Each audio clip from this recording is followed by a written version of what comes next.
Merci beaucoup. Donc, on va voir comment on peut essayer d'optimiser la perfusion cérébrale. Enfin, l'idée, c'est d'essayer de maintenir une perfusion cérébrale suffisante pour, évidemment, prévenir toute hypoxie tissulaire qui a des conséquences catastrophiques sur le pronostic. Et évidemment, aussi, on doit dealer avec la pression intracrânienne et éviter d'aggraver les choses. Donc, la première chose, comme Charles vous l'a montré, vous le savez, la pression, le débit sanguin cérébral est quelque chose qui est hautement régulé et qu'on a généralement un range qui est assez large de pression sans que le débit sanguin cérébral ne bouge. Et aussi, Charles l'a dit, eh bien, il y a d'autres éléments qui vont interférer avec cette régulation, et notamment la PaCO2. Et je crois que vous avez compris qu'il faut être, à partir du moment où on s'adresse à des cérébrolésés, totalement obsessionnel sur la PaCO2. C'est-à-dire que c'est quelque chose qui, évidemment, induit immédiatement des variations conséquentes du débit sanguin cérébral dans un sens ou dans l'autre, et donc on ne peut pas tolérer de variation de CO2. Le problème, c'est que quand on a affaire à un trauma lésé, à un cérébro-lésé, eh bien, l'autorégulation peut être altérée. Plus le patient est grave, plus on a des chances que cette autorégulation soit altérée. Et à ce moment-là, notre marge de manœuvre devient beaucoup plus limitée et le débit sanguin cérébral devient beaucoup plus dépendant de la pression artérielle. Alors, la première chose, si on veut essayer d'optimiser la pression cérébrale, le débit sanguin cérébral, il faut monitorer les patients. Ça, c'est la première chose. Alors, évidemment, ça vous paraît une évidence. Mais quand on regarde certaines études, on est étonné de voir, en fait, que tous les patients ne sont pas monitorés. Par exemple, si on regarde les traumatismes crâniens, tous les traumatismes crâniens graves ne sont pas monitorés dans la vraie vie. Ils ne sont pas monitorés parce que peut-être les gens ne sont pas assez vigilants, ou ils pensent que le trauma n'est pas assez grave, ou que le patient n'est pas dans un centre où on peut le monitorer. Et ça, c'est un vrai souci, et ça, je suis sûr que vous le savez tous. Donc, on a un souci d'organisation et on a un souci aussi d'être vigilant à bien monitorer nos patients. Donc ça, c'est les recommandations classiques de la Trauma Brain Foundation, où, évidemment, tous les traumas crâniens graves eh bien, doivent avoir une pression intracrânienne. Et dans ces recommandations, il est recommandé de ne pas passer au-dessus, de ne pas tolérer une pression intracrânienne supérieure à 20 mm de mercure. Et la pression de perfusion cérébrale devra se situer entre 50 et 70 mm de mercure. Ça, c'est ce qui est recommandé. L'autre chose, 1, il faut monitorer. 2, le patient, il n'a pas qu'une tête. Il a aussi une hémodynamique systémique. Et donc, le minimum est d'être vigilant sur l'hémodynamique systémique. Je vous rappelle que si on prend un patient en choc hémorragique, même si on dit que la circulation est autorégulée, un patient jeune sédaté, eh bien vous pouvez avoir une baisse du débit sanguin cérébral juste parce que vous avez une hypoperfusion, une pression artérielle systolique à 50-60, vous aurez une baisse du débit sanguin cérébral. Donc l'autorégulation, c'est efficace, mais attention, nous on est là et on endort ces patients et donc on peut altérer cette autorégulation. De plus, il y a une chose à laquelle il faut faire excessivement attention chez le cérébrolésé, c'est d'évaluer sa fonction cardiaque. Que ce soit dans les hémorragies méningées ou les traumas crâniens, on peut avoir très bien un fort orage catécholaminergique avec des dépressions myocardiques très importantes. Et ça, on ne peut pas passer à côté de ça. Donc, il faut au moins un minimum assurer une hémodynamique correcte. Je vous ai dit qu'il faut monitorer la pression intracrânienne. Donc maintenant, on va voir si on a d'autres éléments pour être un petit peu plus fin et pour pouvoir ajuster mieux sa perfusion cérébrale. La première chose, c'est que, notamment quand on prend en charge un trauma crânien, quand on prend en charge une hémorragie méningée, eh bien, avant qu'on ait une pression intracrânienne, il va se passer un petit peu de temps. Le trauma crânien, par exemple, même si vous êtes très ami avec votre neurochirurgien et que c'est un grand camarade, il va falloir que vous récupériez l'hémostase et en gros, il va vous falloir facilement 2 heures avant d'avoir une pression intracrânienne parce que lui, il a d'autres choses à faire. Et donc, dans les traumatismes cérébraux lésés, c'est une urgence et on ne peut pas rester avec, comme ça, je dirais, en aveugle pendant une aussi grande période. C'est l'intérêt du Doppler transcrânien. L'intérêt du Doppler transcrânien, c'est qu'il est facile à faire. Évidemment, il faut apprendre la technique, mais il est non invasif. Vous pouvez le faire immédiatement à l'arrivée du patient. Et déjà, ça va vous donner une très bonne idée de ce qui se passe. Donc, évidemment, on va explorer l'artère cérébrale moyenne. On peut tout explorer, mais la plus facile à obtenir, c'est l'artère cérébrale moyenne. Et on va obtenir une courbe des vélocités. Ça n'est pas un débit sanguin cérébral. Ce sont des vélocités. On mesure une vélocité systolique, une vélocité diastolique, et on travaille avec un indice pour essayer de s'affranchir de l'angle d'insonation, qui est l'indice de pulsatilité, et dont la normale est entre 0,6 et 1,1. Et donc, on considère que si on a un indice qui est, alors ça dépend des équipes, mais supérieur à 1,2, supérieur à 1,3, eh bien, on a un problème. On a un problème, ça veut dire qu'on est soit face à une augmentation de la pression intracrânienne, et donc qui augmente les résistances et qui va diminuer donc la qualité de votre Doppler, soit on est face à une hypoperfusion systémique. Donc, en tous les cas, c'est un signe d'alarme qui va vous permettre tout de suite de réagir. Donc, un trauma crânien, il arrive, vous pouvez faire le Doppler tout de suite, et ça n'a rien à voir, évidemment, si vous êtes, oui ou non, face à une hypertension intracrânienne. Si vous êtes face à une hypertension intracrânienne, eh bien, vous pouvez, et que vous avez des Dopplers de mauvaise qualité, vous pouvez tout de suite introduire de la noradrénaline pour améliorer votre perfusion cérébrale, monter votre pression, regardez à nouveau votre Doppler et constatez que vous avez amélioré votre Doppler. Donc c'est une action immédiate qui va vous permettre de sécuriser votre patient en attente d'avoir le scanner et de discuter avec le neurochirurgien. L'autre chose, c'est que cette technique Doppler permette d'explorer aussi l'artère basilaire qui est importante si par exemple on a un hématome au niveau cérébelleux. Souvent c'est des choses qui sont pas simples à monitorer et là très facilement vous allez pouvoir, c'est un peu plus difficile que l'artère sylvienne moyenne, hein, mais on a décrit une voie qui est une voie sous-mandibulaire qui permet donc assez facilement d'obtenir un signal au niveau de l'artère basilaire. Ça peut être aussi très utile dans beaucoup de choses, notamment dans les vasospasmes, mais aussi dans le trauma où on peut avoir des dissections.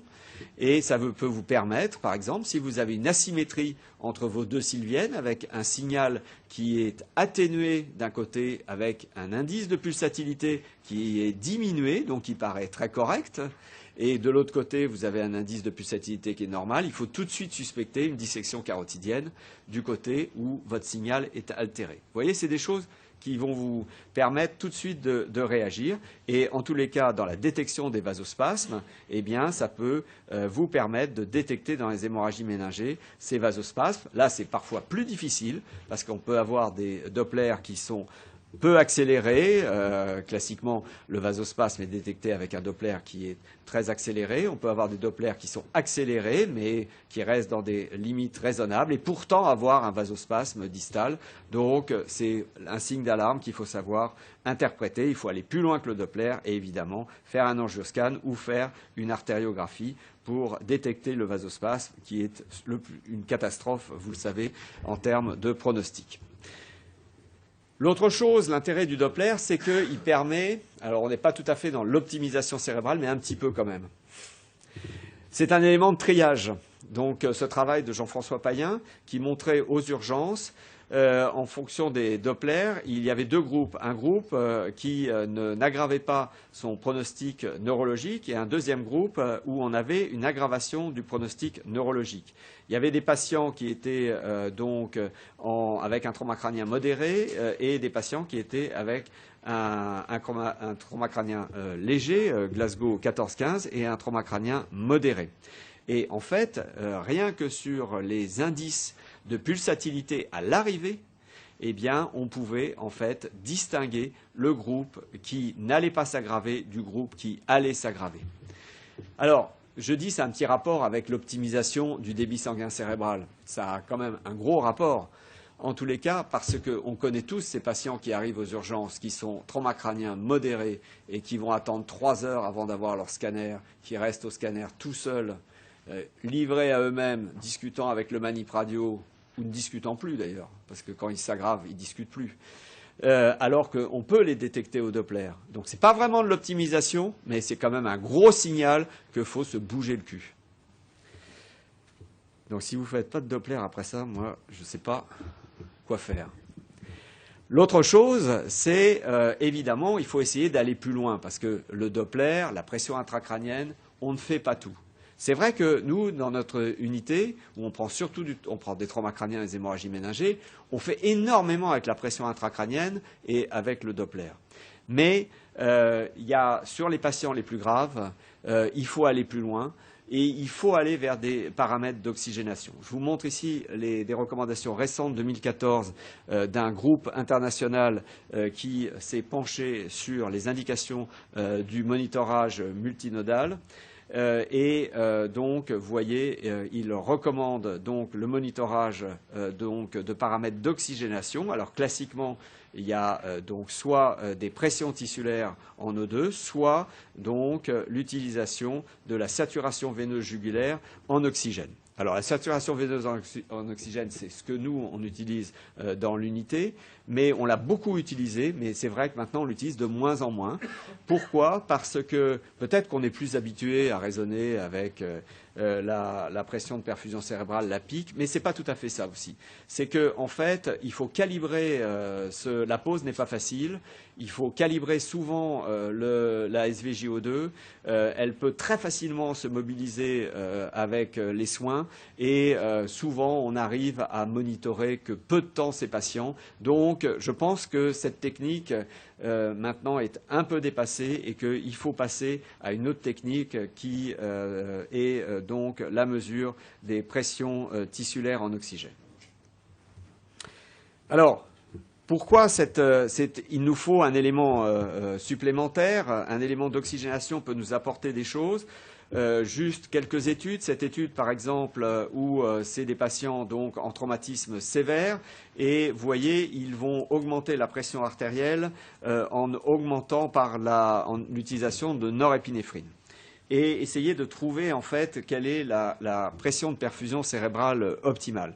Et vous pouvez voir que quand on regarde ici l'évolution des pressions, donc on monte la noradrée et à un moment on va augmenter la pression intracrânienne. Donc visiblement on va être délétère en termes de pression intracrânienne. Si on regarde la pression de perfusion cérébrale, eh bien on voit que là aussi on va augmenter cette pression de perfusion cérébrale, mais au prix d'une augmentation de la pression intracrânienne. Et quand on regarde la PTO2, vous voyez qu'on a zéro bénéfice de la PTO2. À peu près, on considère qu'elle doit être donc supérieure à 20 ou aux alentours de 20. Vous voyez qu'en fait, on aurait pu s'arrêter à 70 mm de mercure. Ce n'était pas la peine d'aller chercher plus.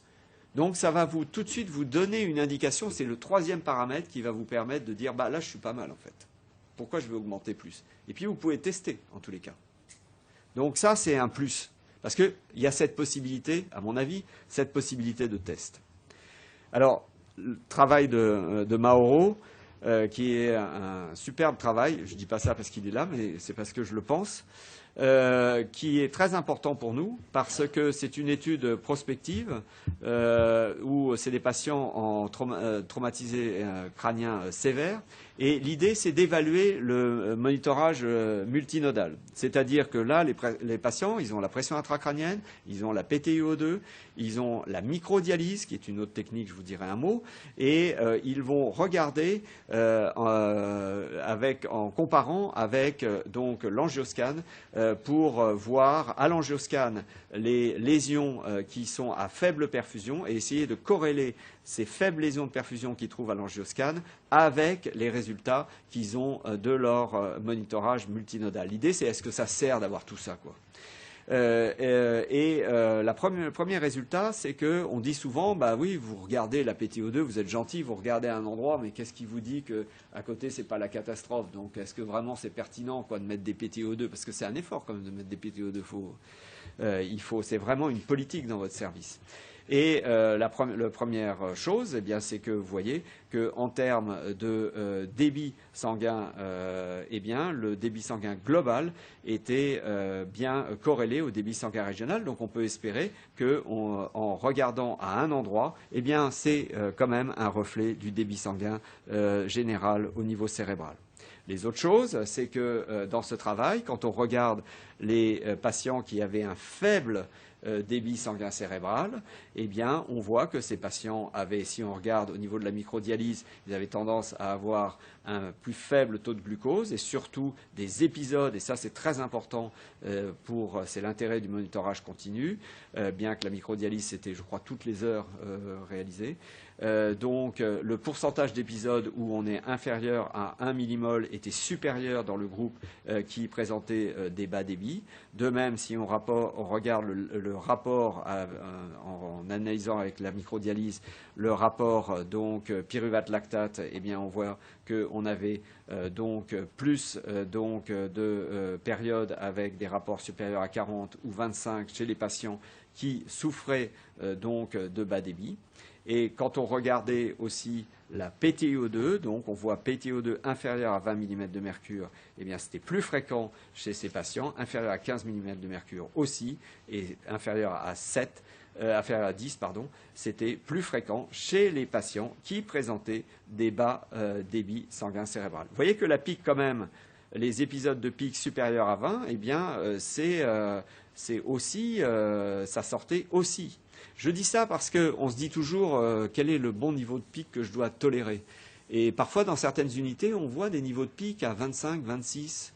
Et on peut se poser des questions. C'est pour ça, je pense qu'il faut un élément supplémentaire d'oxygénation par rapport au simple chiffre de pic.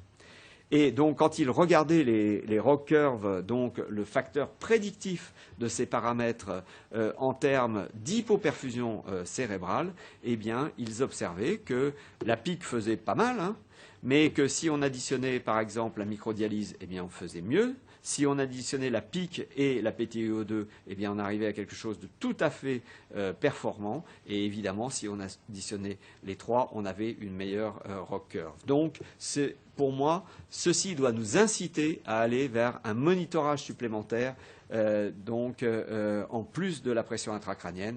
Et à mon avis, actuellement, la pression tissulaire en oxygène est celui qu'il faut choisir. On peut discuter. La microdialyse, ça peut être intéressant, mais je vous en parlerai après.